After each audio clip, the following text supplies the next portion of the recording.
The Move tool. Now the good thing about all these tools here is they've got keyboard shortcuts. So if I press M, we get the marquee, and if I press V, we get the Move tool. And that saves you having to go back and forth to the toolbar. If you want to know what the keyboard shortcuts are, just hold your mouse over the tool concerned, and in the brackets you see there it says V, so that's your keyboard. Okay, right, let's select the layer where this target is, and we can move that around. And if I hit tab to hide the floating windows, we can even go and target that poor little baby elephant there. Not that we would in real life, of course. Okay, so there's the Move tool. Hit tab again to get these back. Now what I'm going to do is I'm going to use the marquee tool just to tidy up this target. If I just click in the middle there and hold Alt down and then Shift, we can then constrain the circle there just to outside the first circle. Then I'll do that again.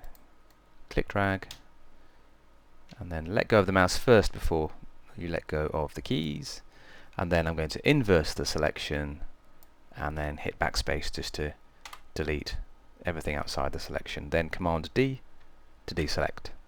Okay, so that's a little bit neater there on the target. So now I can then use the Move tool again to move that around. That looks a bit better. There's a little bit there I need to tidy up, so I'll just circle that and backspace with the tool. So you can see the Move tool is being used in conjunction with other tools like the marquee.